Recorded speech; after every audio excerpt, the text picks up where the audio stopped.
யாத்திராகமத்தின் புஸ்தகம் 33ஆம் அதிகாரம் 14ஆம் வசனம். கர்த்தர் நாம் தியானிப்பதற்கு நமக்கு கொடுத்த வார்த்தை யாத்திராகமம் 33:14. அதற்கு அவர், என் சமூகம் உனக்கு முன்பாக செல்லும், நான் உனக்கு இளைப்பாறுதல் தருவேன். நான் உனக்கு இளைப்பாறுதல் தருவேன், என் சமூகம் உனக்கு முன்பாக செல். வாக்குத்தத்த வசனம் கர்த்தர் சொல்றார், நான் உனக்கு முன்னே போய். நான் முன்னே போறேன் என்றால் அவருடைய சமூகம் நமக்கு முன்பாக செல்லுகிறது என்று அர்த்தம். தேவனுடைய பிரசன்னம், அதுதான் ஆண்டவருடைய சமூகம். மோசே ஜனங்கள் எல்லாரும் தடுமாறி அவன் மலையிலிருந்து கீழே இறங்கி வருவதற்கு தாமதமான போது மோசே அவன் 40 நாட்கள் தேவனோடு அங்கே அவருடைய பிரசன்னத்திலிருந்து வார்த்தைகளை பெற்றுக்கொண்டு கீழே வருகிறான். அதற்குள் இந்த ஜனங்கள் தங்களை கெடுத்து கொண்டு ஆண்டவரை விட்டு விலகி போனார்கள்.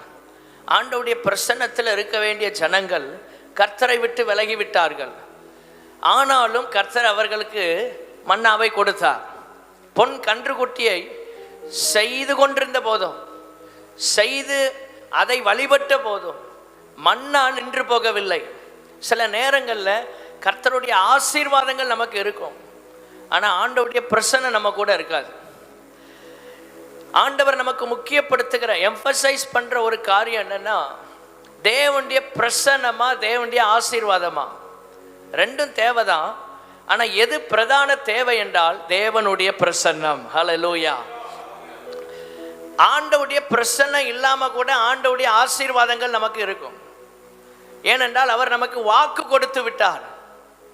மன்னா வருது, ரொட்டீனா பணம் வருது, வேலை நடக்கு, வியாபாரம் வருது, பிஸ்னஸ் நடக்கு, ஒன்றும் பிரச்சனை இல்லை, உயர்வு வந்துட்டே தான் இருக்கு, மன்னா வந்துட்டே இருக்கு. ஆனால் தேவ பிரசன்னம் அவர்களை விட்டு போனது. உங்கள் வியாபாரத்தில் வேலையில் வருமானங்கள் இருக்கலாம், நீங்கள் அந்த ஆசீர்வாதத்தை பெற்றுக்கொண்டிருக்கலாம்.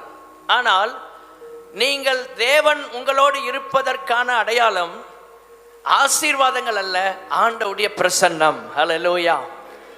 ஆண்டவருடைய பிரசன்னம் உங்களோட இருந்தா தான் கர்த்தர் உங்களோட இருக்கிறார் என்பது அர்த்தம்.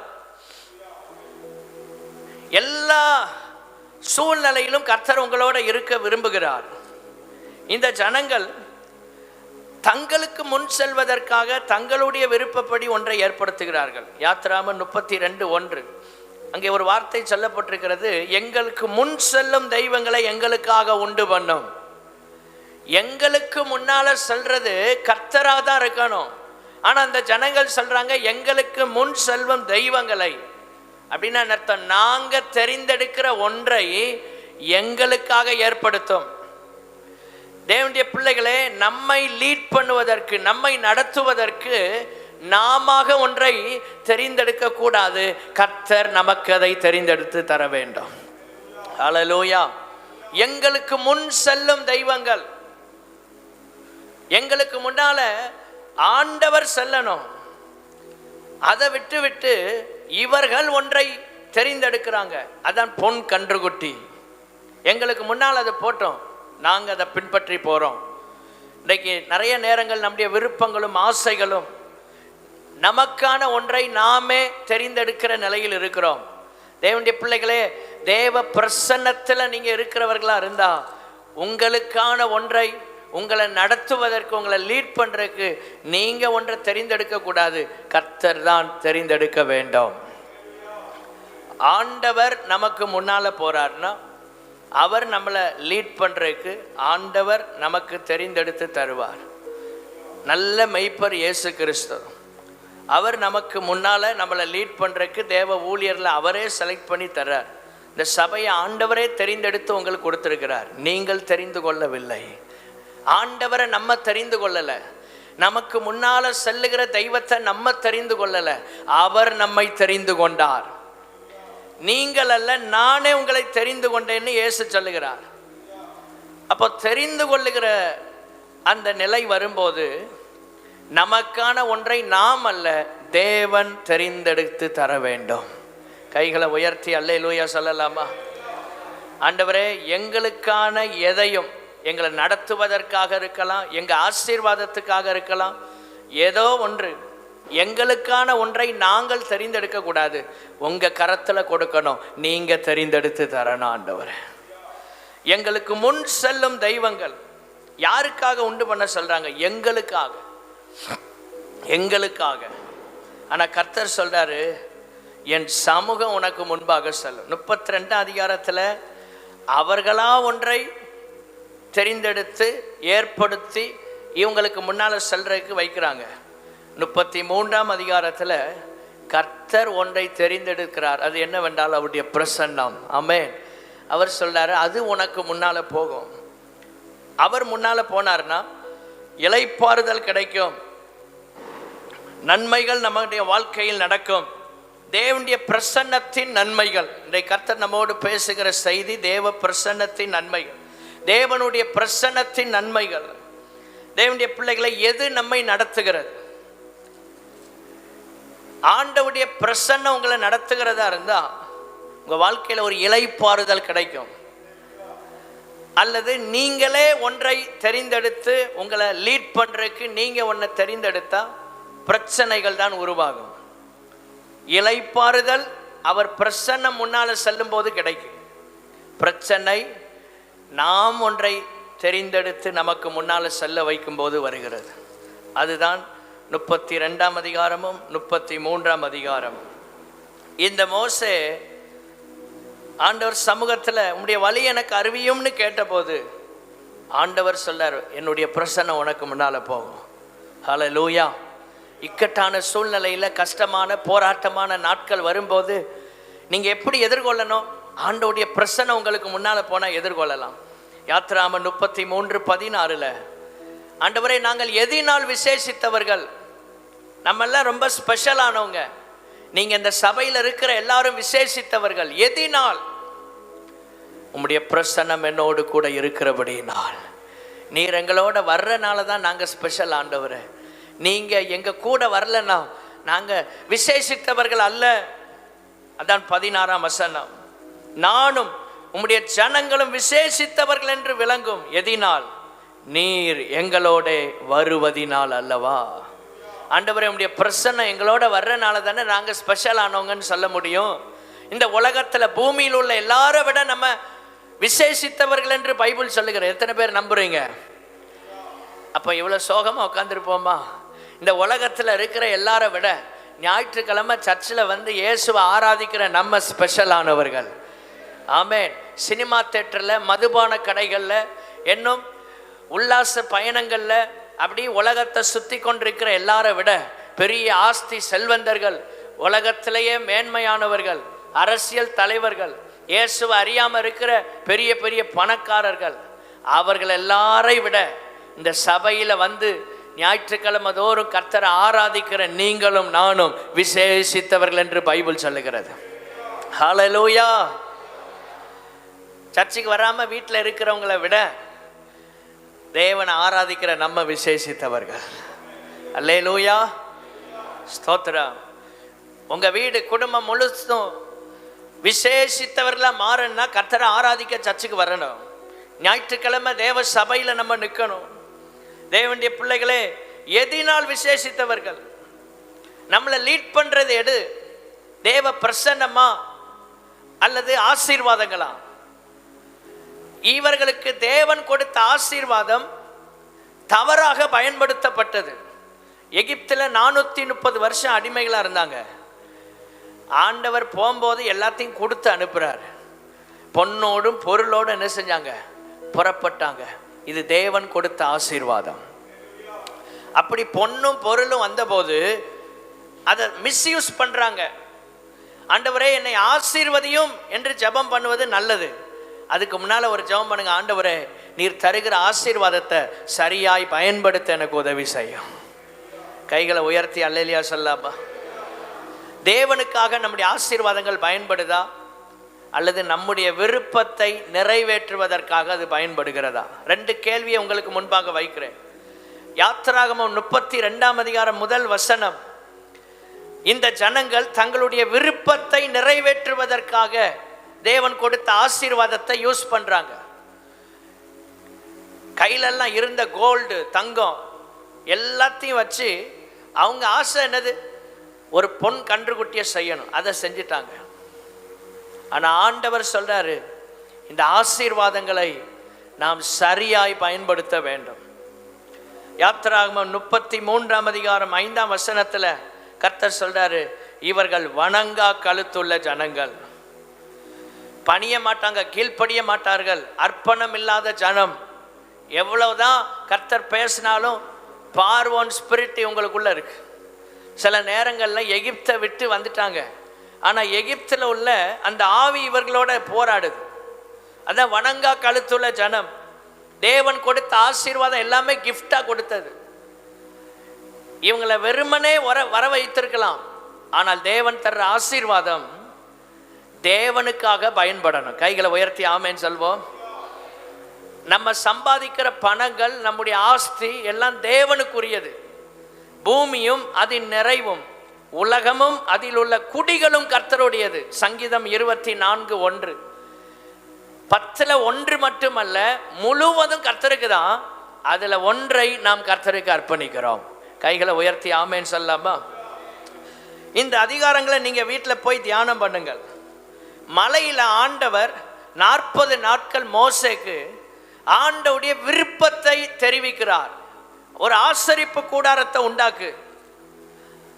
எதுக்காக ஆண்டவர் இந்த ஆசீர்வாதத்தை கொடுத்தாருன்னா, இவர்கள் வனாந்திரத்தில் வந்து கர்த்தருக்கு ஒரு ஆசரிப்பு கூடாரத்தை உண்டாக்கி அதுல கர்த்தரை அவர்கள் தொழுது கொள்ள வேண்டும் என்பதற்காக. மேல ஆண்டவர் ஒரு ப்ராஜெக்ட், ஒரு விருப்பத்தை சொல்லிட்டு இருக்கிறதுக்குள்ள கீழே இந்த ஆசீர்வாதத்தை வேற விதத்துல மிஸ்யூஸ் பண்றதுக்கு சத்துரு அவங்கள தடுமாற பண்ணுகிறான். மேல ஆண்டவருடைய விருப்பம் நிறைவேறுவதற்காக ஆண்டவர் அவனோட பேசி கொண்டிருக்கிறார், மோசையோட. எகிப்திலிருந்து வந்த ஆசீர்வாதங்கள் எல்லாம் இவங்க சண்டை போட்டு வாங்கல. நல்லா கவனிங்க, இந்த விடுதலை தேவனுடைய கிருபையினால் கிடைத்தது. எகிப்திலிருந்து இஸ்ரவேல் ஜனங்கள் விடுதலையானது எப்படி? சண்டை போட்டு வரலையே. இவர்களுக்குரியத என்று கிளைம் பண்றதுக்கு ஒண்ணுமே கிடையாது. ஆண்டவர் கிருபையாய் அவர்களை விடுவித்தார். அல்லேலூயா. தெய்வீக சுகத்தை நம்ம எப்படி பெற்றுக்கொண்டோம்? தெய்வீக சுகத்தை நம்ம காசு கொடுத்து பெறல, கிருபையை ஆண்டவர் தந்திருக்கிறார். ரட்சிப்பை நம்ம விலை கொடுத்து வாங்கல. பாவத்திலிருந்து விடுதலைய நம்ம சாத்தானோட போராடி வாங்கல. இயேசு சிலுவையில வெற்றி சிறந்தபடியினால், இயேசுவை ஏற்றுக்கொண்டபடியினால் நாம் ரட்சிப்பை சுதந்தரித்தோம். இதெல்லாம் ஈவு, இதெல்லாம் ஈவு. எகிப்தை விட்டது இவங்க திறமையில் அல்ல, ஆண்டவர் அவர்களுக்கு பாராட்டின இரக்கம், ஆண்டவர் அவர்களுக்கு கொடுத்த விடுதலை. ஆனால் ஏன் அவர்களுக்கு ஆசீர்வாதங்களை கொடுத்து அனுப்புகிறார்? தேவனுடைய திட்டம் ஒன்று இருக்கிறது வனாந்தரத்தில், அதை நிறைவேற்றுவதற்காக அவர்கள் கையில் ஆசீர்வாதம் கொடுக்கப்பட்டது. அந்த திட்டத்தை, அவருடைய விருப்பத்தை நிறைவேற்றுவதற்குள்ள 32 சத்துரு அவனுடைய விருப்பத்தை நிறைவேற்றுவதற்கு இந்த ஆசீர்வாதங்களை தவறாக பயன்படுத்துகிறான். நீங்கள் ஜெபம் பண்ணுங்க, ஆண்டவரே எங்கள் வீட்டில் வர்ற ஆசீர்வாதங்கள், பணங்கள், ஆஸ்தி, செல்வங்கள் எல்லாம் தவறாக பயன்படுத்தப்படக்கூடாது. உம்முடைய நாம மகிமைக்காக, உம்முடைய சித்தத்தின்படி அது பயன்படுத்தப்பட வேண்டும். கைகளை உயர்த்தி ஆமேன்னு சொல்லாமா? பணம் நம்மளை நடத்தக்கூடாது, செல்வாக்கு நம்மளை லீட் பண்ணக்கூடாது, வேலை நம்மளை நடத்தக்கூடாது, வியாபாரம் நம்மளை நடத்தக்கூடாது. பரிசுத்த ஆவியானவர் அவருடைய பிரசன்னம் நம்மை நடத்த வேண்டும். ஹல்லேலூயா. இது நம்மளை நடத்திச்சுன்னா நம்ம விசேஷித்தவர்களாக இருக்க முடியாது. ஆண்டவருடைய பிரசன்னம் நம்மளை நடத்தணும். அவர் நமக்கு முன்னால போனார்னா கோணலானவைகள் எல்லாம் செவ்வையாகும். இந்த பிரசன்னத்தை அனுபவிப்பதற்கு தேவனுடைய பிள்ளைகளே, இந்த கானானின் பயணம் தேவ பிரசன்னத்தை அனுபவிக்கிறதுக்கு அவங்களுக்கு உதவி செய்து. இவங்க கானானுக்குள்ள போய் சேரணும்னா இப்பொழுது இவர்களுக்கு முன்னால தேவ பிரசன்னம் போகணும். இந்த உலகத்தில் வாழ்கிற நாம் வனாந்திர வாழ்க்கையில போறோம். பரலோக ராஜ்யத்தை ஒரு நாள் அடையன்னா ஆண்டவருடைய பிரசன்னம் நமக்கு முன்னால போகணும். அதான் கர்த்தர் சொல்றார், என் சமூகம் உனக்கு முன்பாக செல்லும். ஏன்னா கானான அடையணும். எவ்வளோ நல்ல தேவன் தெரியுமா? ஆசீர்வாதங்களை எடுக்கலை, தவறு செய்த போதும் ஆசீர்வாதங்கள் இருந்தது. ஏன்னா ஆண்டவுடைய வாக்குத்தத்தம் நிறைவேறுவதற்கு மன்னாவை கொடுத்துட்டே இருக்கணும், மேக ஸ்தம்பம் அக்கினி ஸ்தம்பம் இருக்கணும், இல்லைன்னா ஜனங்கள் அழிந்து போவார்கள். ஆண்டவுடைய திட்டம் வாக்குத்தத்தம் நிறைவேறுவதற்காக ஆசீர்வாதங்களை ஸ்டாப் பண்ணாமல் கொடுக்குறார். சில நேரம் நம்ம நன்மைகளை ஆசீர்வாதங்களை மிஸ்யூஸ் பண்ணும்போதும் பணங்கள் வந்துட்டே தான் இருக்கும், ஆசீர்வாதம் வந்துட்டே இருக்கும். வேலையில் உயர்வு வரலாம், பிஸ்னஸ் நல்லா நடக்கலாம். ஆனால் அது நாம் தேவனோடு இருக்கிறோம் என்பதற்கான அடையாளம் அல்ல. ஸ்தோத்திரம். ஏன் ஆண்டவர் தராரு? வாக்குத்தத்தம் பண்ணி இருக்கிறார்.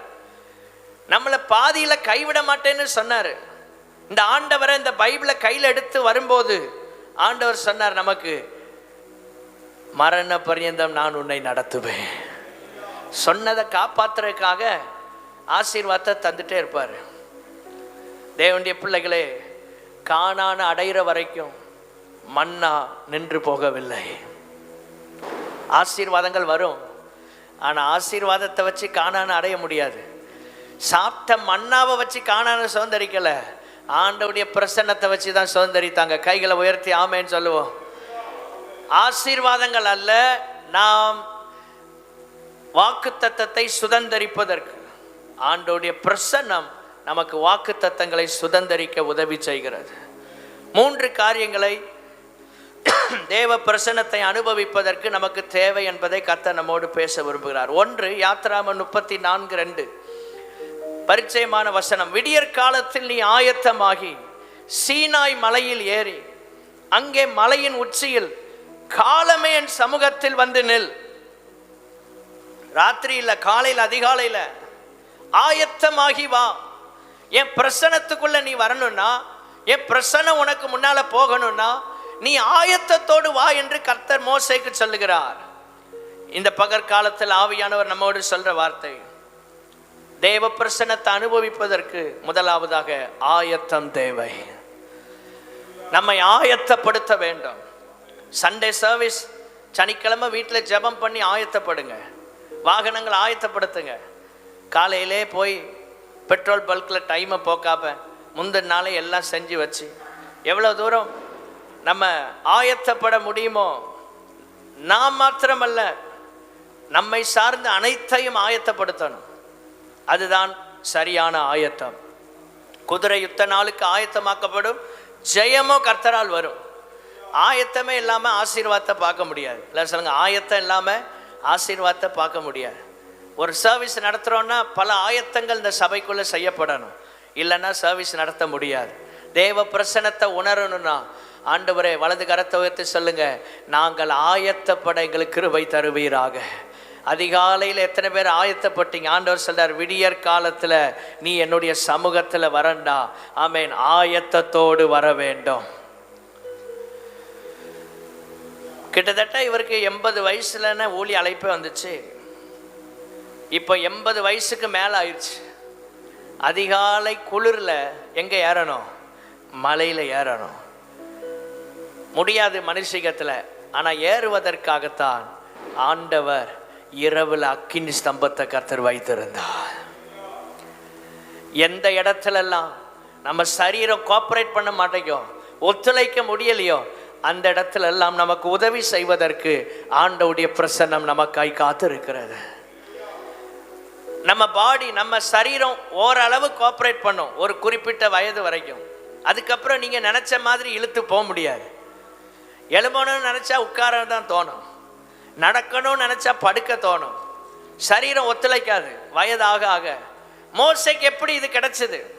ஒரே ஒரு சீக்ரெட் தான், பெரிய விஷயம் இல்லை. ஆண்டவருடைய பிரசன்னத்தில் மோசே இருந்தான். தேவ பிரசன்னத்தில் நிற்கிற மனுஷர்களை பாருங்க, அப்படியே 1000 பிரச்சனை இருந்தாலும் சந்தோஷமா இருப்பாங்க. விடியற் காலத்தில் ஆயத்தமாகி எப்படி இத்தனை வயசுக்கு மேலே அந்த மலையில் ஏறி மேலே போய் அந்த குளிரில் இருக்க முடிஞ்சுன்னா, அதுக்கு தான் ஆண்டவருடைய பிரசன்னம் அக்கினி ஸ்தம்பமாக நிற்குது. உங்களுடைய இயலாமையில் உதவி செய்வதற்கு ஆண்டவருடைய பிரசன்னம் போதுமானதா இருக்கிறது. ஆயத்தத்தோடு வா மோசே. என்ன ஆயத்தம் பண்ணணுமா? 34ஆம் அதிகாரம் யாத்ராமத்தில் 1ஆம் வசனம்.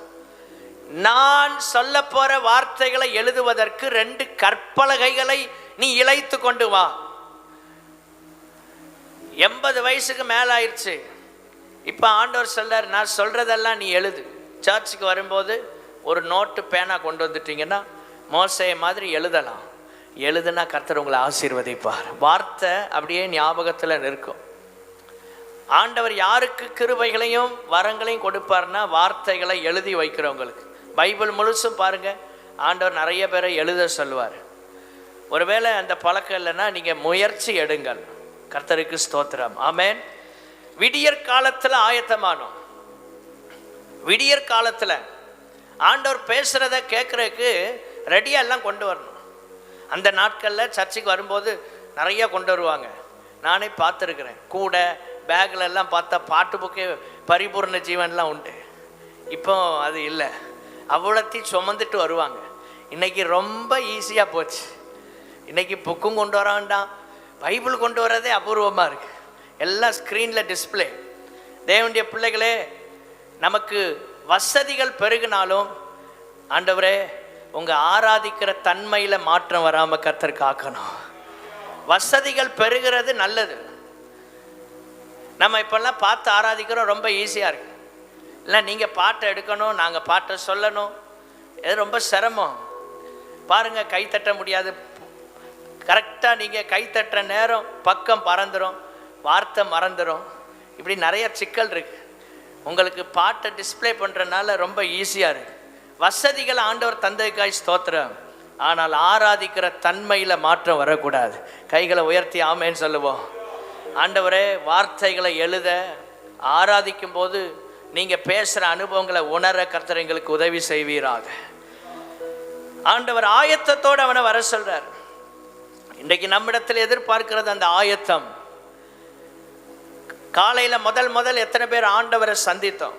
எலும்புன விடனே ஆண்டவரோட பேசினது எத்தனை பேர் யோசித்து பாருங்க. குட் மார்னிங்னு நம்ம குடும்பத்தில் உள்ளவர்களுக்கு சொல்வதற்கு முன்னால் ஆண்டவரே உமக்கு ஸ்தோத்திரம் என்று எத்தனை பேர் சொன்னோம்? முதல் ஆண்டவரை சந்தித்தோமா? அதான் ஆயத்தம். ஒவ்வொரு நாளும் ஆரம்பம் இயேசுவோடு. ஒவ்வொரு நாளின் துவக்கம் கண்ணை திறக்கும் போது இயேசுங்கிற வார்த்தை வாயில வரணும், ஸ்தோத்திரங்கிற வார்த்தை வாயில வரணும். ஒரு அல்லேலூயா சொல்லுங்க. இயேசு சாமின்றாதீங்க, இயேசு, இயேசப்பா, இயேசுவே. ஆமென். நம்ம ஆண்டவர் சாமி இல்லை, நம்ம இயேசு உயிர் உள்ளவர். ஒரு அல்லேலூயா சொல்லாமா? அவர் மரணத்தை ஜெயித்தவர், அவர் பாதாளத்தை ஜெயித்தவர். அவர் 33 கோடி தேவர்களில் ஒருவர் அல்ல, ஒன்றான மெய்தேவன் கர்த்தராகிய இயேசு கிறிஸ்து. அவருக்கு உருவமும் இல்லை, அவருக்கு சாமின்னு அவரை சொல்லக்கூடாது. ஏனென்றால் அவர் விக்கிரகம் அல்ல, அவர் உயிர் உள்ளவராக இருக்கிறார். ஆகவே ஜெபத்திலும் சரி, எந்த இடத்திலும் எந்த சூழ்நிலையிலும் இயேசு, இயேசுவே என்று சொல்வதுதான் சரியானது வேதத்தின்படி. ஆண்டவர் எல்லாரை போல ஒருவர் அல்ல, எல்லாரிலும் பெரியவர், எல்லாரை விட மேன்மையானவர். ஆயத்தத்தோடு வாருங்கள். 2வது லூக்கா 10ஆம் அதிகாரம் 40 முதல் 42 வசனங்கள். தேவ பிரசன்னத்தை அனுபவிப்பதற்கு அதன் மேன்மையை அறிவது அவசியம். முதல்ல ஆயத்தம் அவசியம், 2வது மேன்மை அறியணும். தேவ பிரசன்னத்தின் மேன்மை தெரியுதா? இன்னைக்கு ஏன் நிறைய பேரால தேவ பிரசன்னத்தை அனுபவிக்க முடியலைன்னா அந்த மேன்மை தெரியல. மார்த்தாள் இயேசுவுக்காக நிறைய காரியங்களை செஞ்சா. மரியாள் இயேசுவோடு இருந்தா. இயேசுவோடு இருப்பது தான் அவருடைய பிரசன்னத்தை அனுபவிக்கிற ஒரு நிலை. இயேசுவுக்காக நிறைய செய்யலாம், தப்பு இல்லை. சிலர் ஆண்டவருக்குள்ளே இல்லை, ஆனால் நல்லா செய்வாங்க, ஊழியத்துக்கு செய்வாங்க, எதை அவங்களுக்கு செய்யணும்னு தோணுதோ செய்வாங்க, தப்பு இல்லை. ஆனால் ஆண்டவர் சொல்றாரு, மார்த்தாள் செய்தாள், மரியாள் இருந்தாள் அவரோட. ஆண்டவரே, உமக்காக செய்வது நல்லது, எல்லாவற்றை விட உம்மோடு இருப்பது அதை விட நல்லது. ஆண்டவர் என்ன எதிர்பார்க்கிறார்? மார்த்தாளை வேண்டான்னு சொல்லலை, நற்கிரியைகள் செய்ய வேண்டாம்னு சொல்லலை. சபை ஊழியத்திற்கு நாம் தாராளமாய் கொடுக்க கூடாது என்று சொல்லலை. ஆண்டவர் சொல்றார், என்னுடைய பிரசன்னத்துக்கு நீ முதலிடம் கொடு, பிற்பாடு இவைகளை எல்லாம் செய்யும் போது அது ஒரு ஆசீர்வாதமாய் மாறுகிறது. அல்லேலூயா. ஜெபமே பண்ணாம, ஆராதனையே இல்லாம, தேவனோட ஐக்கியம் இல்லாம நம்ம தேவனுக்காக கொடுக்கும் போது அதான் மார்த்தாளின் அனுபவம். தேவனுக்காக ஊழியம் செய்யும் போது மார்த்தாளின் அனுபவம் என்ன வரும்னா, டென்ஷன் வரும் வாழ்க்கையில. அந்த லூக்கா 10ஆம் அதிகாரத்தை பாருங்க. ஸ்தோத்திரம். அவள் பற்பல வேலைகளை செய்து வருத்தப்பட்டாள். பற்பல வேலைகளை செய்து, ஸ்தோத்திரம். ஏதோ ஒன்று செய்யணும். ஏசுநாதர் வரார். சில பார்த்தா அப்படிதான், திடீர்னு இருக்க மாட்டாங்க. திடீர்னு ஒரு எழுப்புதல் வந்துடணும், ஏதாவது ஒன்று செய்யணும்னு துடிப்பாங்க. 2 நாளில் பிறகு ஒன்றும் இருக்காது. பற்பல வேலைகளை செய்வதில் வருத்தம் அடைந்து, 40ஆம் வசனம், அவருக்காக ஏதாவது ஒன்று செய்யணும். இன்னைக்கு என்ன வைக்கிற? ஏசுநாதர் வந்துட்டார். கறி குழம்பா, மீன் குழம்பா, சாம்பாரா, காலையில் எலும்புலேருந்து சிலருக்கு மதியம் வரைக்கும் இன்னைக்கு என்ன குழம்பு வைக்க, அதிலே 12 மணி போயிடும். இதுவே பெரிய போராட்டம். ஆண்டவர் சொல்றாரு, இதுலயே பற்பல வேலை செய்யறதுல கவனமா இல்லாம, ஆண்டவர் சொல்ற வார்த்தை என்ன? தேவையானது ஒன்றே. 42ஆம் வசனம். பல காரியங்கள்ல அவருக்காக அப்படி செய்யணும், இப்படி செய்யணும், எல்லாம் நல்லது. எல்லாவற்றை விட முக்கியமானது ஒன்று இருக்கிறது.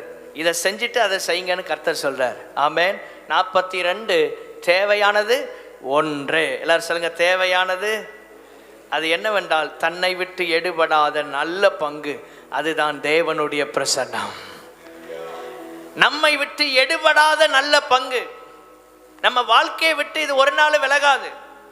ஆண்டவர் கரம் பிடித்த நாளிலிருந்து கடைசி வரை நம்மோடு கூட இருக்க விரும்புகிறார். 51ஆம் சங்கீதத்தில் தாவீது அதைத்தான் சொல்லுகிறான், உம்முடைய சமூகத்தை விட்டு என்னை தள்ளாதிரும். ஆண்டவரே, உங்க பிரசன்னத்தை விட்டு என்ன வெளியே அனுப்பிடாதீங்க. அப்படின்னா என்ன அர்த்தம்? இப்பவும் தேவ பிரசன்னம் தான் அவங்க கூட இருக்கு. அவர் சமூகத்துல தான் இருக்கிறான்.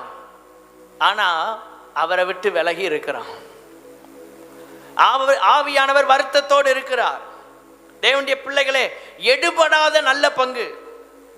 நம்ம சின்ன குறைகள் தவறுகள் வந்தோடனே ஆண்டவர் தூரன்னு வேடிக்கை பார்க்க மாட்டார்.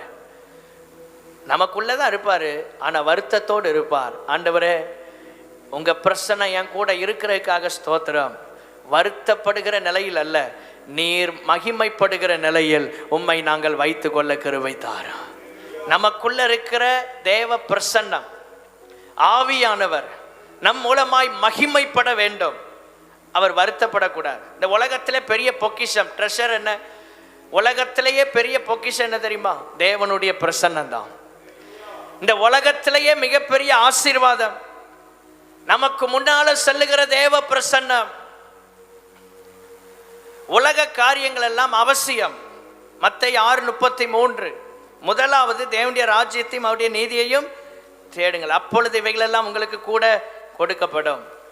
உலகத்தில் வாழ்றதுக்கு வீடு தேவை, வாகனம் தேவை, உடை தேவை, உணவு தேவை, எல்லாமே தேவைதான். பணம் தேவை, வேலை தேவை, வியாபாரம் தேவைகள் இருக்கு, இல்லாம இல்லை. ஆனால் இதை பிரதானமாக வைத்து விடாதிருங்கள். நமக்கு உலக காரியம் பிரதானமா இருந்தா எவ்வளவு ஆசீர்வாதம் வந்தாலும் நமக்கு நிறைவு வராது. மேலும் மேலும் அப்படி போயிட்டு இருக்குன்னு நினைப்போம். மேலே போறது தப்பு இல்லை, நல்லது. ஆண்டவருடைய பிள்ளைகள் நெக்ஸ்ட் லெவலில் போயிடணும். ஆனா உங்க முக்கியத்துவம் தேவ பிரசன்னத்திற்கு இருக்கணும். அல்லேலூயா. ஆண்டவர் அதைத்தான் விரும்புகிறார். அப்ப அந்த காரியங்கள்ல நம்ம அதிகமான கவனத்தை செலுத்தும் போது ஆண்டவருடைய பிரசன்னம் தடைபடுகிறது. வேலை அவசியம், வியாபாரம் அவசியம், தேவன் நமக்கு தருகிற காரியங்களை எல்லாம் ஒழுங்கா செய்யணும். ஆனால் எல்லாவற்றை விட முக்கியமானது என்ன தெரியுமா? தேவனுடைய பிரசன்னத்தில் இருக்கிற அனுபவம். இது இல்லாம அதெல்லாம் செய்து ஒரு பயன் இல்லை. மார்த்தாளுக்கு கவலை தான் வந்துச்சு. அவள் செய்தது ஆண்டவருக்காகத்தான். ஆண்டவருக்காக செய்யறதுல கவலை வருமா? எவ்வளோ செஞ்சாங்க, எப்படியோ ஆயிட்டோம், கவலை, வருத்தம். ஏன் வருதுன்னா ஆண்டவர் பிரசன்னத்தில் இல்லை. நீங்கள் ஆண்டவர் பிரசன்னத்தில் இருந்து அவருக்காக ஊழியம் செஞ்சா வருத்தமும் வராது, கவலையும் வராது. உங்கள் வாழ்க்கையில் எப்பொழுதும் மகிழ்ச்சி இருக்கும். அவர் பிரசன்னத்தில் இல்லாத மார்த்தாள் ஒரு வெற்றிடத்தை உணர்கிறாள். அவருக்காக இவ்வளோ செஞ்சுமே அவளுக்கு நிறைவு இல்லை. இன்னைக்கு ஆண்டவருக்காக நிறைய செய்யலாம், நம்ம மனசுல ஒரு நிறைவு இருக்கிறதா? நான் ஆண்டவருக்காக எப்படி செஞ்சேன், ஊழியத்துக்காக அவ்வளோ செஞ்சனே, எவ்வளோ காரியங்கள் செஞ்சோம், ஆனா வருத்தம், வேதனை, டென்ஷன், ஏன் அது குறையல? ஆண்டவர் பிரசன்னத்துல இல்லை. இன்னைக்கு கர்த்தர் சொல்றாரு, என் பிரசன்னத்துல இருந்து எனக்காக செய்தா அது தனி மகிமையா இருக்கும். அவர் பிரசன்னத்துல இல்லாம அவருக்காக எதை செஞ்சாலும் ஆண்டவர் அதை ஏற்றுக்கொள்ள மாட்டார். நம்ம வாழ்க்கையில் ஒரு வெற்றிடம் இருந்து கொண்டே இருக்கும். ஏன்னா நம்மை விட்டு எடுபடாத நல்ல பங்கை முதல்ல பிடிச்சுக்கணும், அதுக்கப்புறம் அவருக்காக நிறைய செய்யணும். அல்லேலூயா. பிரதானமானதை, முக்கியமானதை பிடித்து கொள்ளணும். ஸ்தோத்திரம்.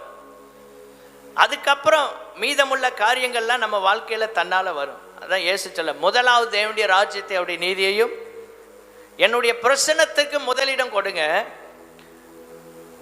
உங்க தேவையெல்லாம் பின்னால வந்துட்டே இருக்குங்கிறார். கூட கொடுக்கப்படும். 23ஆம் சங்கீதம் கடைசி வசனம், நன்மையும் கிருபையும் என்னை தொடரும். இதெல்லாம் உங்க பின்னால வந்துட்டே இருக்கும். நீங்க ஆண்டவருக்கு முதலிடத்தை கொடுங்க.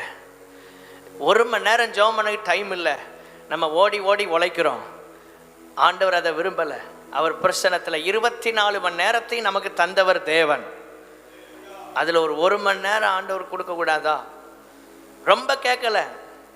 உங்க வாழ்க்கையில வர்ற பிரச்சனை எதிர்கொள்றதுக்கு குறைஞ்சது 1 மணி நேரம் ஜெபம். நீங்க அதுக்கு மேல ஜெபம் பண்ணா ரொம்ப நல்லது. 24 மணி நேரத்தையும் நம்ம கையில தந்தவருக்கு 1 மணி நேரம் கொடுக்கறதுக்கு யோசிக்கிறோம். ஆலயத்தில் வந்து ஒரு 2 hours உட்காரக்கு ரொம்ப யோசிக்கிறோம். 24 மணி நேரம் நமக்கு தானே. இன்னைக்கு ஞாயிற்றுக்கிழமை 24 hours நம்ம கையில் இருக்கு. இல்லை ஒரு 2 மணி நேரத்தை அவர் கையில் தசமபாக கணக்கு கூட வரல. தேவனுடைய பிள்ளைகளை ஒரு 2 மணி நேரம் ஆண்டவருக்கு கொடுத்து பாருங்க. சின்சியரா முழுவதுமாக ஆண்டவர் கொடுத்து பாருங்க. ஆண்டவர் உங்களை கனம் பண்ற விதம் ரொம்ப ஆசீர்வாதமா இருக்கும். ஹல்லேலூயா. எவ்வளவோ தந்திருக்கிறாருங்க. நான் மறுபடியும் சொல்றேன், கானான அடைகிற வரைக்கும் மன்னாவை கர்த்தர் நிறுத்தல. எவ்வளவு அற்புதமான தேவன். சில நேரம் நமக்கு விருப்பம் இல்லாதது யாரும் எதுவும் செஞ்சா நம்ம உதவி செய்ய மாட்டோம். உங்கள்கிட்ட ஒரு நபர் உதவி பெறாங்க, ஆனா உங்க விருப்பத்துக்கு இல்லைன்னா நீங்க உதவியே நிறுத்திடுவீங்க, அவங்களுக்கு உதவி செய்ய மாட்டீங்க. ஆனால் நம்முடைய தேவன் அப்படி அல்ல. அவருக்கு நேர் எதிர்மாறா. அவர் தெய்வீகத்தையே கொஸ்டின் பண்ற ஒண்ணு நடக்கு. அவருடைய வல்லமையே கொஸ்டின் பண்ற ஒண்ணு பொன் கன்றுக்குட்டியை செஞ்சு வச்சிருக்காங்க. தேவனுக்கு வல்லமையா, இதுக்கு வல்லமையா பார்ப்போம் அப்படின்னு. ஆனாலும் ஆண்டவர் பொறுமையா எல்லாத்தையும் சகித்து சொன்னதை நிறைவேற்றி முடிப்பதற்காக இந்த ஜனங்களை பொறுமையோட டீல் பண்ணார். ஆண்டவரை கைகளை உயர்த்தி, எங்கள் வாழ்க்கையில் சில நேரங்களில் உங்களை விட்டு நாங்கள் விலகுனாலும் நீங்கள் பொறுமையாகத்தான் எங்களை டீல் பண்ணுறீங்க, அதற்காக நன்றி அப்பா. ஏனென்றால் எங்களை கொண்டு போய் சேர்க்க வேண்டிய ஒரு தேசம் இருக்கிறது. அந்த பரலோக ராஜ்யத்தை நாங்கள் அடைவதற்காக எங்களை விட்டுறாமல், எங்களை அப்படியே நீங்கள் ஆண்டவரே நடுவில் கைவிடாமல் எங்களை இன்னும் கரம் பிடித்து நடத்துகிற உங்களுடைய அன்பிற்காக நன்றி செலுத்துகிறோம் ஆண்டவரே. எவ்வளவு நல்ல ஆண்டவர். 3வது சங்கீதம் 42 1-2 வசனங்கள். வாஞ்சை, தேவ பிரசன்னத்தை அனுபவிப்பதற்கு வாஞ்சை வேண்டும். மானானது நீரோடைகளை வாஞ்சித்து கதறுவது போல் தேவனே என்னுடைய ஆத்துமா மேல் வாஞ்சியா இருக்கிறது. 2வது வசனம், நான் எப்பொழுது தேவனுடைய சந்நிதியில் வந்து நிற்பேன். ஆண்டவரே, எப்போ ஞாயிற்றுக்கிழமை வரும்? ஐயோ ஞாயிற்றுக்கிழமை வந்துட்டா அப்படி நினைக்கிறோமா? அல்ல, எப்போ ஞாயிற்றுக்கிழமை வரும், எப்போ சனிக்கிழமை ஜபத்துக்கு போகலாம், உபவாச ஜபத்து அப்படிங்கிற ஒரு ஏக்கம். ஞாயிற்றுக்கிழமை எப்போ பிரசங்க டைம் வரும், எப்போ ஆராதிக்கிற நேரத்தில் போவோம் என்கிற ஒரு ஏக்கம், வாஞ்சை. அவர்கள் தான் தேவ பிரசன்னத்தை அனுபவிக்க முடியும். வாஞ்சையோட இந்த இடத்துக்கு வந்திருக்கிறீங்கன்னா உங்களுக்கு பல வேலைகள் இருக்கு, ஆனா வாஞ்சை இருந்தனால தான் இந்த இடத்துல இருக்கிறீங்க. போராட்டம் இருக்கு, கஷ்டம் இருக்கு. நீங்க பண்ண ஜெபத்துக்கு எல்லாம் பதில் ஒன்றும் வரல, நிறைய ஜெபத்துக்கு பதில் வராம இருக்கு. இன்னும் ஆண்டவர் செய்ய வேண்டிய காரியம் நிறைய இருக்கு. ஆண்டவரே, நாங்கள் எதிர்பார்த்தது நடக்காவிட்டாலும் இந்த இடத்துல வந்து நாங்கள் உம்மை ஆராதிக்கிறோம். காரணம் எங்களுக்கு உண்மையில் இருக்கிற வாஞ்சை. எத்தனை பேர் ஒத்துக்கொள்றீங்க? கைகளை உயர்த்தி ஆமேன்னு சொல்லுவோம். ஆண்டவரே, எங்கள் விருப்பங்கள் எல்லாம் நிறைவேறாமல் தான் இருக்கிறது, ஆனால் எங்களுடைய ஒரு பிரதான ஏக்கம், விருப்பம், உங்களை நாங்கள் ஆராதிக்க வேண்டும் ஆண்டவரே, உம்மை ஆராதிக்க வேண்டும் ஆண்டவரே. அந்த வாஞ்சை இருக்கிறனால தான் இந்த இடத்துல இருக்கிறீங்க. இந்த வாஞ்சையை கனம் பண்ணுகிற கர்த்தர் தேவ பிரசன்னத்தை அனுபவிக்க உதவி செய்கிறார். வாஞ்சையோட இருந்தீங்கன்னா அவருடைய பிரசன்னத்தை நீங்க அனுபவிக்க முடியும். அது என்ன தேவ பிரசன்னம்? நமக்கு தெரியாத பைபிளா? நமக்காக எவ்வளோ ஜெபம்லாம் நடந்திருக்கு. இப்படி நம்ம யோசிக்காம, ஆண்டவரே உங்க பிரசன்னத்தை நான் அனுபவிக்கணும். பிரசன்னத்தை அறிவது அது பேர் கிறிஸ்தவ அனுபவம். பிரசன்னத்தை அனுபவிக்கிறது உண்மையான கிறிஸ்தவம். ஆண்டவரே, பிரசன்னத்தை குறித்து கேள்விப்படுறதில்லை. யாத்ராமம் 33:14 எல்லாருக்கும் தெரியும். காரில் எழுதி போட்டிருப்பாங்க, என் சமூகம் உனக்கு முன்பாக செல்லும். எல்லா கிறிஸ்தவ வீடுகள்லையும் இந்த வசனம் இல்லாமல் இருக்காது. ஏதாவது ஒரு இடத்துல இந்த வசனம் இருக்கும், உங்களுக்கே தெரியாது. உங்கள் வீட்டில் போய் இன்னைக்கு செக் பண்ணி பாருங்க. சில வீடுகளில் 2-3 இடத்துல ஒட்டியிருப்பாங்க இந்த வசனம், அவங்களுக்கே தெரியாது. ஏதோ யாரோ வந்திருக்கும், வாங்கியிருப்பாங்க, எப்படியோ வந்திருக்கு, எடுத்து ஒட்டணும். பீரோவில் இருக்கும், ஃப்ரிட்ஜில் இருக்கும், சுவரில் இருக்கும், வாகனத்தில் இருக்கும், ஏதோ ஒரு இடத்துல. நல்லது ஆண்டவரே, அதை அறிகிற நிலையில் மட்டும் இல்லை, எங்களுக்கு முன்னால் நீங்கள் போறீங்கிற அறிவு எங்களுக்கு இருந்து பிரயோஜனம் இல்லை. எங்களுக்கு முன்னால் போகிற உங்கள் பிரசன்னத்தை அனுபவிக்கிற ஒரு நிலையை எனக்கு தருவீராக. கைகளை உயர்த்தி அல்லேலூயா சொல்லாமா? இஸ்ரவேல் ஜனங்கள் தேவனுடைய பிரசன்னம் முன்னால போறதை அறிஞ்சாங்க. அறிந்தவர்கள் கானானை அடைய முடியல. தேவ பிரசன்னத்தை அனுபவித்த 2 பேர், யோசுவாவும் காலேபும், கானானை சுதந்தரித்தார்கள். தேவ பிரசன்னத்தை அறிவது அது பேர் கிறிஸ்தவம். தேவ பிரசன்னத்தை அனுபவிப்பது உண்மை கிறிஸ்தவம். ஆண்டவரே, பேரளவில் நாங்கள் கிறிஸ்டியன்ஸா இல்லாதபடி அனுபவிக்க எங்களுக்கு உதவி செய்வீராக. ஆண்டவருடைய பிரசன்னத்தை அனுபவிக்கும் போது என்னென்ன நடக்கும் வர்ற நாட்களில் தியானிக்க போகிறோம். தேவ பிரசன்னத்தின் நன்மைகள் 3 காரியங்களை நம்ம தியானித்து ஜெபிக்க போகிறோம். முதல் காரியம் ரோமர் 14:17. இந்த தேவ பிரசன்னத்திலிருந்து நமக்கு கிடைக்கிற நன்மை என்ன? வசனத்தை டிஸ்பிளே பண்ணுவாங்க. தேவனுடைய ராஜ்யம் புசிப்பும் குடிப்பும் அல்ல, அது நீதியும் சமாதானமும் பரிசுத்த ஆவியினால் உண்டாகும் சந்தோஷம். தேவனுடைய பிரசன்னத்தில் நமக்கு கிடைக்கிற நன்மை என்ன? பரிபூர்ண சந்தோஷம். 16 சங்கீதம் 11 ஜீவ மார்க்கத்தை எனக்கு தெரியப்படுத்துவீர், உம்முடைய சமூகத்தில் பரிபூரண ஆனந்தமும் உம்முடைய வலது பாரிசத்தில் நித்திய பேரின்பமும் உண்டு. மனப்பாடமா தெரியணுமா இந்த வசனம் எல்லாம்? கைகளை உயர்த்தி அல்லேலூயா சொல்லாமா? பரிபூரண ஆனந்தம், எல்லாம் நிறைவா இருக்கு. தேவ பிரசன்னத்தினால் உங்களுக்கு கிடைக்கிற நன்மை என்ன? முதலாவதாக பரிபூர்ண சந்தோஷம், பரிபூர்ண ஆனந்தம். அதுதான் தேவன் நமக்கு தருகிற ஒன்று. 21 சங்கீதம் 6 நாம் அதை வாசிக்க முடியும். தேவனுடைய பிள்ளைகளுக்கு ஆண்டவர் தருகிற நன்மை மிக பெரியதாக இருக்கிறது. அப்படி நமக்கு கவலையோடு உட்கார மாட்டோம். உம்முடைய சமூகத்தின் மகிழ்ச்சியினால் பூரிப்பாக்குகிறீர். அவருடைய சமூகத்தின் மகிழ்ச்சி, அவருடைய பிரசன்னத்திலிருந்து வருகிற மகிழ்ச்சி, அதனால நம்ம சந்தோஷமா இருக்கிறோம். எவ்வளோ கஷ்டம், எவ்வளோ நஷ்டம் வந்திருக்கு, எவ்வளோ பேர் ஏமாத்தி இருக்கிறாங்க, எவ்வளோ பேர் நம்மளை திட்டி இருக்கிறாங்க, எவ்வளோ பேர் உங்களை புறக்கணித்திருக்கிறாங்க. ஆனாலும் கர்த்தரை ஆராதிக்கிறீங்கன்னா உங்களுக்குள்ள எனக்குள்ள இருக்கிறது சாதாரணமானதல்ல, பரிபூர்ண ஆனந்தம். நெகேமியாவின் புஸ்தகம் 8 கடைசி பகுதி, கர்த்தருக்குள் மகிழ்ச்சியாயிருப்பதே உங்களுடைய பலன். பிலிப்பியர் 4:4 கர்த்தருக்குள் எப்பொழுதும் சந்தோஷமாயிருங்கள். நமக்கு இருக்கிற பவர், நம்முடைய பேலன்ஸ், ஸ்ட்ரென்த் எதில் இருக்கு? கர்த்தருக்குள் நமக்கு இருக்கிற மகிழ்ச்சியில் இருக்கிறது. நிறைய பேர் ஸ்ட்ரென்த்தா இல்லை, ஆவி சோர்ந்து கிடக்கு. மாம்சம் ஸ்ட்ரென்த்தா இருக்கு, ஆவி என்ன செய்கிறது? அப்படியே படுத்திருக்கு. காரணம் என்னன்னா, கர்த்தருக்குள் மகிழ்ச்சியை அனுபவிக்கல, தேவ பிரசனத்துக்குள் இருக்கிற சந்தோஷத்தை அவங்க அனுபவிக்கல. அறிந்திருக்கிறார்கள். அறிந்தவர்கள் பலன் அடைய முடியாது, அனுபவிக்கிறவர்கள் பலன் அடைய முடியும். ஆண்டவரே, உம்முடைய பிரசனத்தை அறிகிறவர்களாக அல்ல, கர்த்தருக்குள் தேவ பிரசனத்துக்குள் எனக்கு மகிழ்ச்சி இருக்கிறது என்பதை அறிகிறவனாய் அல்ல, அனுபவிக்கிறவனாக கர்த்தர் என்னை மாற்றுவீராக. அல்லேலூயா. ஆண்டவரே, வசனம் பாராமல் சில நேரங்களில் நம்ம எல்லாம் தெரிந்திருப்பது நல்லது. மனப்பாடம் பண்ணி பழகுங்க. எவ்வளவு வயதானாலும் முடிந்த அளவு மனப்பாடம் செய்யுங்கள். திரும்ப திரும்ப வாசித்து நம்ம பாராமல் சொல்லி பார்க்குறது நல்லது. ஆனால் அதே நேரத்தில் அறிவில் மாத்திரம் அல்லப்பா, வசனங்கள் அனுபவத்தில் இருக்க கர்த்தர் உதவி செய்வீராக. ஆண்டவரே, எல்லாவற்றையும் நாங்கள் அறிந்திருப்பது நல்லது, அது எங்களுக்கு பிரயோஜனப்படுவதில்லை. அனுபவிக்கும் போதுதான் எங்களுக்கு அது ஆசீர்வாதமாய் மாறுகிறது. ஹல்லேலூயா. உங்க ஹார்ட் எப்பவுமே ஃப்ரீயா சுத்தமா இருக்கணும்.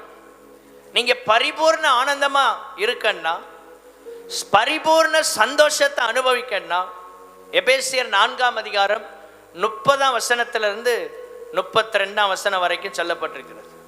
கிறிஸ்துவுக்குள், ஆமென், இயேசு நமக்கு மன்னித்தது போல நம்ம ஒருவருக்கொருவர் மன்னிக்கணும்னு பைபிள் சொல்லுகிறது. உங்க இருதயம் எப்பவுமே சுத்தமா இருக்குன்னா, அங்க சொல்லப்பட்டிருக்கிறது, கிறிஸ்துவுக்குள் தேவன் உங்களுக்கு மன்னித்தது போல நீங்களும் ஒருவருக்கொருவர் மன்னியுங்கள். எல்லாரும் சொல்லுவோம், ஒருவருக்கொருவர். இந்த கிருபை இது நமக்குள்ள வந்துருச்சுன்னா நம்ம எப்போ சந்தோஷமா இருக்கலாம். நீங்க சந்தோஷமா இருக்கிறதுக்கு ஒரு சீக்ரெட் பைபிள்ல சொல்லப்பட்டிருக்கு. நீங்க மன்னித்து விடுங்கள்.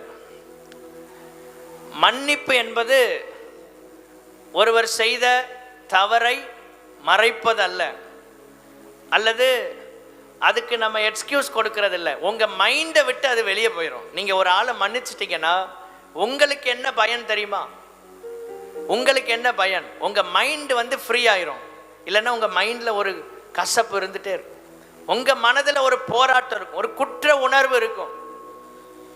நீங்க மன்னித்து விட்டால் உங்க வாழ்க்கை ஃப்ரீயா இருக்கும். கைகளை உயர்த்தி அல்லேலூயா சொல்லாமா? எபேசியர் 4:30 வரை தான் ஆவியானவர் எழுதி வச்சிருக்கிறார். சகல விதமான கசப்பு இதெல்லாம் நமக்குள்ள ஸ்டோர் ஆயிரும். இந்த ஸ்டோர் ஆகி இது அப்படியே கடின மாதிரி பாறை மாதிரி ஆயிடுச்சுன்னா ஆண்டவருடைய பிரசன்னத்தை உணர முடியாது. இதெல்லாம் என்ன செய்யணும், நாள் ஆக ஆக ஸ்ட்ராங் ஆகிட்டே வரும். நெகட்டிவான விஷயங்கள் நமக்குள்ள ஸ்ட்ராங்காக விடக்கூடாது. நல்லா கவனிங்க, நெகட்டிவான காரியங்கள் உங்களுக்குள்ள என்ன செய்யக்கூடாது, ஸ்ட்ராங்காக விடக்கூடாது. தேவனுடைய கிருபைகள், தேவனுடைய ஆசீர்வாதங்கள், நல்ல குணாதிசயங்கள் உங்களுக்குள்ள வலுவாகி கொண்டே இருக்கணும். அல்லேலூயா. உங்களுக்குள்ள அது ஸ்ட்ரென்த் ஆகணும். இதெல்லாம் ஸ்ட்ரென்தன் பண்ணணும். ஸ்பிரிச்சுவல் சைடை ஸ்ட்ரென்தன் பண்ணுங்க. நெகட்டிவான விஷயங்கள் குறையணும். அது ரொம்ப ஆழமா வேற ஒன்றிருச்சுன்னா மகிழ்ச்சி உங்களை விட்டு போயிடும். ஆண்டவருடைய பிரசன்னத்தை நீங்க அனுபவிக்க முடியாது. நாம் சில நேரங்களில் சொல்லுவாங்க, மன்னிச்சு விட்டுருவோம். உண்மைதான், நம்ம மன்னிச்சிட்டோம்னா நம்ம மைண்டு கிளியர் ஆயிரும். அல்லேலூயா. நம்ம எக்ஸ்பீரியன்ஸில் சொல்ல முடியும். எந்த பகுதியெல்லாம் மன்னிக்கிறோமோ அந்த பகுதியிலெல்லாம் ஒரு ரிலாக்ஸாக இருக்கிறத உணர முடியும். ஒரு பாரம் நீங்கிரும், ஒரு சுமை நீங்கிரும். நமக்கு கடனாளி என்கிற நிலை மாறிவிடும். ஆனால் அதே நேரத்தில் ஸ்தோத்திரம், ஒருவர் செய்த தவறுகளை நாம் மன்னிப்பது அவசியம். ஆனால் அதே நேரத்தில் அந்த தவறுகளினால் ஏற்பட்ட பாதிப்புகளை சரி செய்வதும் ஆமென் அவசியமாக இருக்கிறது. இயேசு கிறிஸ்து மன்னித்தார், ஆனால் சாட்டை எடுத்தார். முக்கியமானது அதுதான். பைபிளில் 2 பகுதிகளை பார்க்கணும். மன்னிப்பு அவசியம். இயேசு காரி துப்புனவங்களை மன்னிச்சார். நீங்களும் நானும் மன்னிக்க கர்த்தர் கிருபை தருவாராக. அதே நேரத்தில் ஆண்டவர் என்ன பண்றாரு? ஒழுங்குபடுத்துகிறார், டிசிப்ளின் பண்றார். சபையில ஒழுங்க ஆண்டவர் கொண்டு வர்றார். நம்முடைய தனிப்பட்ட வாழ்க்கையில ஒரு ஒழுங்கை எதிர்பார்க்கிறார். மன்னித்தவர் ஏன் சாட்டை எடுக்கிறார்? ஒழுங்குபடுத்துவதற்காக. மன்னிக்கிற அதே தெய்வம், அதே ஆண்டவர் சில காரியங்களை சரி செய்வதற்காக ஒழுங்குபடுத்தவும் செய்கிறார். அல்லேலூயா சொல்லலாமா? சிலருக்கு அந்த சாரிங்கிற வேர்டு ரொம்ப பழக்கப்பட்டு போயிடும். எதை எடுத்தாலும் சாரிம்பாங்க. சிலர் பாருங்க, தும்மல் எடுத்தா இப்போ நம்ம ஸ்தோத்திரங்கிறோம்ல, சிலர் சாரிம்பாங்க. அப்படி சாரி எதுக்கு கேட்கணுன்னே தெரியாத அளவில், அந்த அளவுக்கு அந்த வேர்டு இன்னைக்கு முக்கியத்துவம் இல்லாதபடி போயிருக்கிறது. தேவனுடைய பிள்ளைகளே, நாம் அப்படிப்பட்ட நிலையில் அல்ல. ஒவ்வொருவரையும் உண்மையான இருதயத்தோடு மன்னிக்க கர்த்தர் உதவி செய்வாராக. நீங்கள் மன்னிச்சிட்டீங்கன்னா உங்கள் சைடு கிளியர் ஆயிரும். ஸ்தோத்திரம். அவங்க செஞ்ச தவறை நம்ம ஏற்றுக்கொள்ளலை, அதையும் ஒழுங்குபடுத்தணும். ஆண்டவர் மன்னித்தார், அதே நேரத்தில் சுத்திகரிக்கவும் செஞ்சார். நல்லா கவனிங்க. பைபிளில் 2 பகுதி பார்க்கணும். இருபுறம் கருக்குள்ள பட்டயம். ஒரு டேமேஜ் ஆயிருக்கும், சில தவறுகளினால் சில பாதிப்புகள் உண்டாயிருக்கும். அதை சரி பண்றதுக்கு ஆமென் ஒழுங்குபடுத்துவதும் அவசியம். கைகளை உயர்த்தி ஒரு அல்லேலூயா சொல்லலாமா? நாம் யாரையும் தண்டிக்க உரிமை இல்லை, ஆனால் ஒழுங்குபடுத்த நமக்கு உரிமை இருக்கிறது. கைகளை உயர்த்தி அல்லேலூயா சொல்லலாமா? உங்க குடும்பத்தில் யாரையும் தண்டிக்க உரிமை இல்லை, ஆனால் ஒழுங்குபடுத்தணும். ஒழுங்குபடுத்துறது வேற, பனிஷ் பண்றது வேற. டிசிப்ளின் பண்றது அவசியம். ஆண்டவர் சீஷர்களை ஒழுங்குபடுத்தினார். சீஷர்கள் அற்புதத்தை 5 அப்போ 2 மீனை வைத்து 5000 புருஷர்கள் சாப்பிட்றதுக்கு முன்னால ஆண்டவர் ஒரு டிசிப்ளின் பண்றார். வரிசையாக உட்கார வைக்கிறார். அற்புதம் நடக்கணும்னா தேவனுடைய பிள்ளைகளே, மன்னிப்பு, மனதுருக்கம் இதெல்லாம் அவசியம். அதே நேரத்தில் ஒழுங்குபடுத்துவதும் அவசியமாயிருக்கிறது. அல்லேலூயா. உங்க பிள்ளை ஒரு சின்ன தப்பு பண்ணுது, நம்ம யாரும் தண்டிக்க போறதில்லை, மன்னிச்சிருவோம். ஆனால் அந்த பிள்ளைக்கு அதனால் ஏற்பட்ட பாதிப்பை சொல்லும் போதுதான் அந்த பிள்ளை திரும்ப அந்த தவறை செய்யாமல் இருக்கும். அதான் டிசிப்ளின் பண்றது, அதுதான் ஒழுங்குபடுத்துவது. நீங்கள் பனிஷ் பண்றதுக்கும் தண்டிக்கிறதுக்கும் ஒழுங்குபடுத்துறதுக்கான வித்தியாசத்தை புரிந்து கொள்ள வேண்டும். சில நேரங்களில் நம்ம ரொம்ப ப்ராட் மைண்டுன்னு போய் ஆண்டவர் எல்லாரையும் மன்னிக்க தானே சொன்னார், மன்னிச்சுட்டே இருக்கணும், தப்பு இல்லை. ஆனால் அதே நேரத்தில் ஒழுங்குபடுத்தி கொண்டே இருக்க வேண்டும். நம்முடைய மன்னிப்பு செய்கிற தவறை தொடர்ந்து செய்வதற்கு ஒருவரை உற்சாகப்படுத்தி விடக்கூடாது, அவர்களை ஒழுங்குபடுத்துவதற்கு ஏதுவாக அது இருக்க வேண்டும். கைகளை உயர்த்தி அல்லேலூயா சொல்லாமா? இயேசுவின் மன்னிப்பு அப்படிப்பட்டது. அவரை பார்த்து கேட்டாங்க, அவர் கண்ணெல்லாம் கட்டிட்டு கோலை வச்சு அடிக்கிறான், மண்டையில் அடிச்சுட்டு, உன்னை அடிச்சது யாரு சொல்லு பார்ப்போம், நீ தீர்க்கதரிசி தானே, கண்ணை மூடினாலே சொல்லிடுவாராம, சொல்லும். அவர்களையும் இயேசு மன்னித்தார். நமக்கு விரோதமாக செய்யப்படுகிறவைகள், பேசப்படுகிற எல்லாத்தையும் மன்னிச்சிருங்க. அதே நேரத்தில் இயேசு கிறிஸ்துவை போல ஒழுங்குபடுத்த வேண்டியவைகளையும் ஒழுங்குபடுத்த கர்த்தர் கிருபை தருவாராக. அப்பந்தான் அற்புதம் நடக்கும். கையை உயர்த்தி ஒரு அல்லேலூயா சொல்லாமா? தாவீது சிமேயுவை மன்னிச்சான், ஆனால் ஒழுங்குபடுத்தினான். சாலமோனின் நாட்கள் அது ஒழுங்குபடுத்தப்பட்டது. தேவனுடைய பிள்ளைகளை, ஆண்டவர் சில காரியங்களை நமக்கு மன்னிக்கிறார். கிறிஸ்துவுக்குள் தேவன் நமக்கு மன்னித்தது போல நம்மளை மன்னிச்சு அப்படியே விடலை, நம்மளை ஒழுங்குபடுத்துறார்.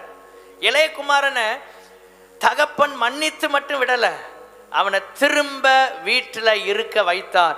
அவன் அப்புறம் வீட்டை விட்டு வெளியே போகலை. கையை உயர்த்தி ஒரு அல்லேலூயா சொல்லாமா? அதுதான் உண்மையான மன்னிப்பு. நீங்கள் ஒரு நபரை உண்மையாக மன்னிக்கிறீங்கன்னா அவர்களை திருத்த வேண்டும். அவர்கள் திருந்துவதற்கு ஏதுவா அந்த மன்னிப்பு இருக்கணும். ஆமென். நம்ம மன்னிப்பு அப்படி இருக்கணும். ஆண்டவர் இயேசு நம்மளை மன்னிச்சாரு, அந்த மன்னிப்பு எப்படிப்பட்டது? நம்ம சரியாவதற்கு ஏதுவானது, ரட்சிக்கப்படுவதற்கு ஏதுவாக இயேசு நம்மை மன்னித்தார். அல்லேலூயா. திரும்ப சொல்றேன், தவறுகள், அதாவது மன்னிப்பு தொடர்ச்சியா குற்றங்களை செய்வதற்கான லைசன்ஸ் கிடையாது. நம்ம மன்னிப்பு வந்து ஒரு லைசன்ஸ் கிடையாது. இப்போ மன்னிச்சிட்டாங்கப்பா அவங்க, நீ தொடர்ந்து நம்ம செய்யலாம், அப்படி இல்லை. இந்த மன்னிப்பு நம்மை ஒழுங்குபடுத்துவதற்கு ஏதுவானது. கைகளை உயர்த்தி அல்லேலூயா சொல்லுங்க. பரிசேயர்கள் எவ்வளோ பேசினாங்க இயேசுநாதருக்கு விரோதமா, எதையுமே அவர் காதுல வாங்கலை, அவர் பெருசா எடுத்துக்கொள்ளலை, மன்னித்தார்.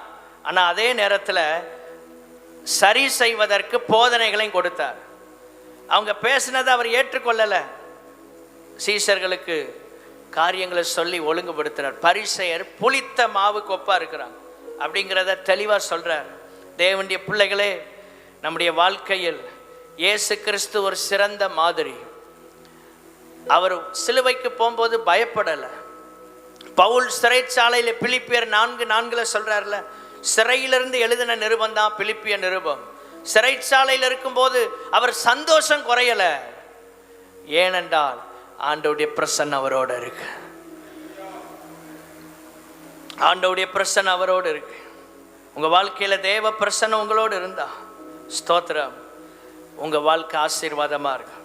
நீங்க பிறரை மன்னிக்கும் போது உங்க மனதில் இருக்கிற நெகட்டிவ் விஷயங்கள் வெளியே போயிடும், கசப்பு வெளியே போயிடும், எதெல்லாம் வேண்டாத துர்க்குணங்கள் வெளியே போயிடும். நீங்க கிளியர் ஆயிருவீங்க.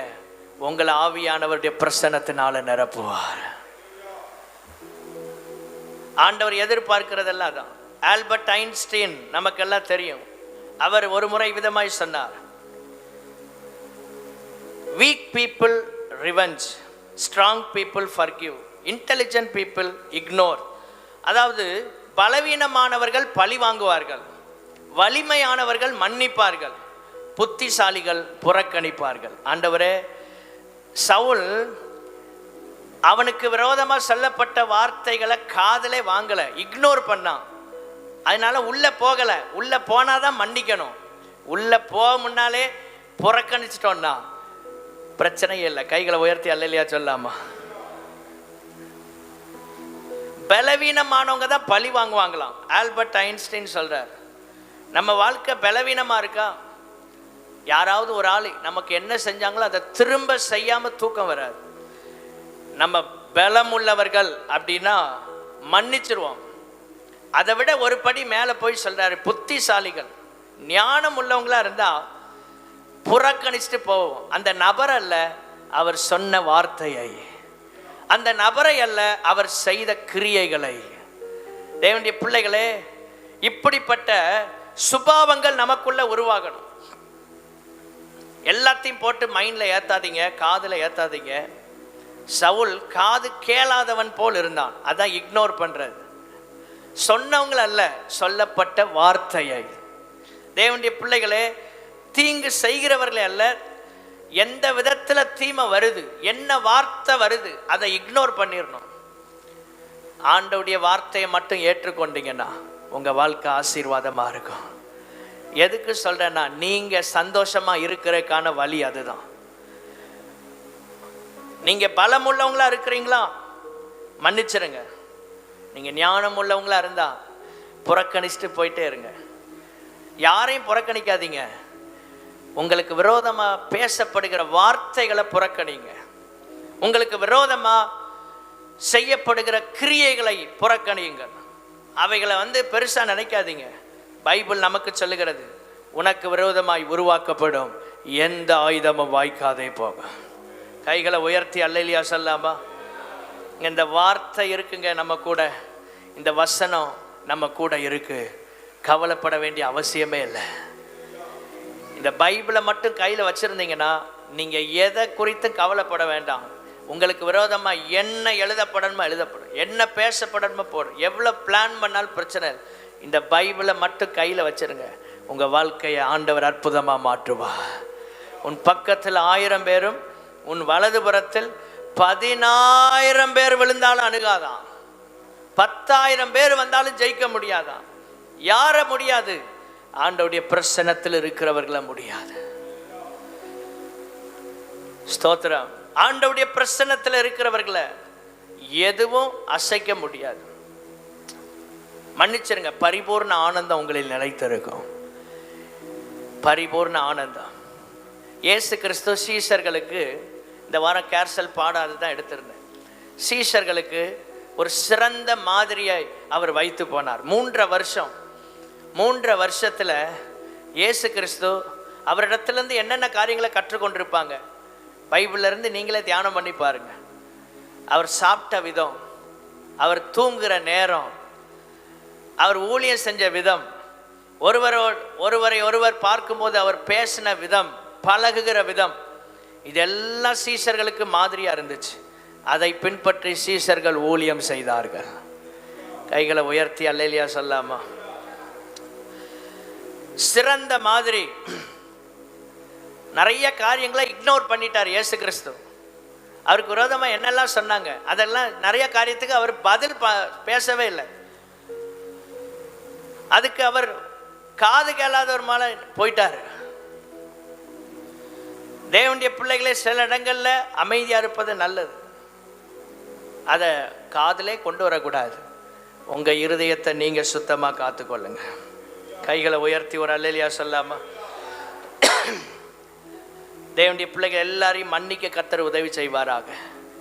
அதே நேரத்தில் ஒழுங்குபடுத்தவும் கர்த்தர் நமக்கு உதவி செய்வாராக.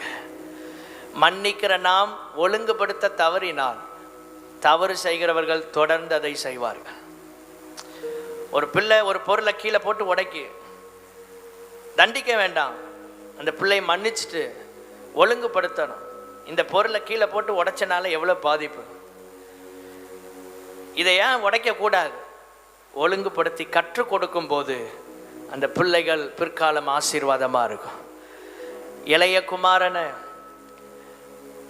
தகப்பன் ஏற்றுக்கொண்டான். அதோடு மாத்திரம் அல்ல, அவனை தன்னோடு இருக்க வைத்தான். அதுதான் ஒழுங்குபடுத்தின அனுபவம். கைகளை உயர்த்தி அல்லேலியா சொல்லுங்க. மறுபடியும் எல்லாத்தையும் சுருட்டி இருக்கதெல்லாம் கொடுத்து போயிட்டு வான்னு அனுப்பலை. இப்போ அவனை ஒழுங்குபடுத்தி கூட வச்சிருக்கிறான். ஆண்டவரே, இந்த சுபாவங்கள் எங்களுக்குள் வர கர்த்தர் உதவி செய்யும். ஹல்லேலூயா. ஒவ்வொரு தலைமுறையும் ஒரு ஜென்ரேஷனை விட அடுத்த ஜென்ரேஷன் 30% அறிவு அதிகமாக இருக்கும். நம்மை விட நம்முடைய பிள்ளைகளுக்கு 30% அறிவு அதிகம். அவர்களை விட அதுக்கு அடுத்த ஜென்ரேஷனுக்கு எத்தனை சதவீதம்? 30% அதிகம். தாத்தா பாட்டி ஆயிட்டா எத்தனை சதவீதம் பேர பிள்ளைகளுக்கு அறிவு அதிகம்? 60% தாத்தா பாட்டியை விட பேர பிள்ளைகளுக்கு அறிவு அதிகமாக இருக்கும். பூட்டியெல்லாம் வந்தால் எத்தனை சதவீதம்? 90%. அப்போ எவ்வளவு தூரம் இது உலகத்தில் நிரூபிக்கப்பட்ட உண்மை. தேவனுடைய பிள்ளைகளை ஒவ்வொரு ஜென்ரேஷன் மாற மாற அடுத்த வர 30% நாலேஜ், அறிவு அவர்களுக்குள்ள அதிகமாக இருக்குது. நம்ம ஒரு விஷயத்தை 10 நிமிஷம் 15 நிமிஷம் போராடி தேடுறத அடுத்த ஜென்ரேஷன் குயிக்காக பண்ணி முடிச்சிருவாங்க. யாருமே அவங்களுக்கு சொல்லிக் கொடுக்க வேண்டாம். இது 30% அறிவு அதிகமாக இருக்கு. இவங்களெல்லாம் நம்ம கிறிஸ்துவுக்குள்ள நிலை நிறுத்தன்னா அறிவை வச்சு சாதிக்க முடியாது. அந்த அறிவோட இந்த அறிவு நிற்காது. ஏன்னா ஜென்ரேஷன் மாற மாற அது கூடிட்டே தான் இருக்கும். நீங்கள் எவ்வளோ பெரிய இன்டெலிஜென்ட்டாக இருந்தாலும் உங்கள் பிள்ளைகள் உங்களை விட டாப்பில் இருப்பாங்க. அவங்க பிள்ளைகள் அதை விட மேலே தான் இருப்பாங்க. அப்போ தேவனுடைய பிரசன்னம் நம்மையும் நம்முடைய குடும்பத்தையும் காக்கும் என்றால், அறிவு பெருகின இந்த காலத்தில் தேவனுடைய சமூகத்தை வாஞ்சிக்கிற கூட்டமாய் நாம் இருப்போம் என்றால், ஆண்டவர் நம்மையும் நம்முடைய குடும்பத்தையும் அற்புதமாய் கர்த்தர் பாதுகாப்பார். அறிவு பெருகுவது நல்லது. அது பைபிள்லே சொல்லப்பட்டிருக்கு. கடைசி காலத்தில் அறிவு பெருகும்னு பைபிள் சொல்லுகிறது. அதுதான் இன்னைக்கு நடந்துட்டு இருக்கு. பெருகிறது தவறல்ல. ஆண்டவரே, அறிவில் மாத்திரமல்ல, எங்கள் சந்ததிகள் பிள்ளைகள் உம்மை அறிகிற அறிவில், ஆமென், உம்மை அனுபவிக்கிற நிலையில் எங்கள் சந்ததிகள் இருக்க கர்த்தர் உதவி செய்வீராக. ஆண்டவரே, உலக அறிவு 30% மேலே போகுது. ஆனால் உங்களை அறிகிற அறிவில் எங்கள் பிள்ளைகள் வளர கர்த்தர் உதவி செய்யும். இதை யார் கொடுக்க முடியும்னா சபை தான் கொடுக்க முடியும். இதை யார் கொடுக்க முடியும்? தேவனை அறிந்த பெற்றோர்கள் தான் கொடுக்க முடியும். தேவனுக்காக ஊழியம் செய்கிறவர்கள் தான் கொடுக்க முடியும். ஆண்டவரே, உலகத்தில் வாழும் வரை எங்கள் வாழ்க்கையில் இந்த பரிபூர்ண ஆனந்தம் உங்கள் பிரசன்னத்திலிருந்து கிடைக்க உதவி செய்யும். ரெண்டாவதாக யோசுவாவின் புஸ்தகம் 1ஆம் அதிகாரம் 5ஆம் வசனம். அவனுடைய நாட்கள் வந்தபோது யோசுவா திகைத்து போய் நிற்கிறான். கர்த்தர் ஏற்கனவே பேசியிருந்தும், மோசே யோசுவாவை ஏற்கனவே அபிஷேகம் பண்ணி இருந்தும் அவன் சற்று யோசிக்கிறான். மோசே நடத்தின ஜனத்தை என்னால் எப்படி நடத்த முடியும்? ஏன்னா எப்படிப்பட்ட ஜனம்னு யோசுவாவுக்கு நல்லா தெரியும். எவ்வளவு கடினம் என்பதை யோசுவா கூட இருந்தே பார்க்குறான். ஆனால் கர்த்தர் அவனுக்கு ஒரு வாக்கு கொடுக்கிறார். நீ உயிரோடு இருக்கும் நாளெல்லாம். இந்த வசனத்தை எல்லாரும் வலது கரத்தை உயர்த்தி சொல்ல அன்பாய் கேட்கிறேன். எல்லாரும் சொல்ல போகிறோம். நமக்கு உரிமையாக்கி சொல்லாம, நான் உயிரோடு இருக்கும் நாளெல்லாம் அப்படி சொல்ல போகிறோம். எல்லாம் வலது கரத்தை உயர்த்தி சொல்வோம். நான் உயிரோடு இருக்கும் நாளெல்லாம் ஒருவனும் எனக்கு முன்பாக எதிர்த்து நிற்பதில்லை. நான் மோசையோடு இருந்தது போல உன்னோடும் இருப்பேன். நான் உன்னை விட்டு விலகுவதும் இல்லை, உன்னை கைவிடுவதும் இல்லை. நல்ல உற்சாகமாக கைகளை தட்டி ஒரு விஷ கர்த்தருக்கு மகிமை செலுத்தலாமா? ஆண்டவர் சொல்றார். அவருடைய பிரசன்னத்துக்குள்ள இருந்த யோசுவாவுக்கு கர்த்தர் சொல்றாரு, யோசுவாவே நீ கலங்க வேண்டிய அவசியம் இல்லை, பலன் கொண்டு திடமனதா இரு.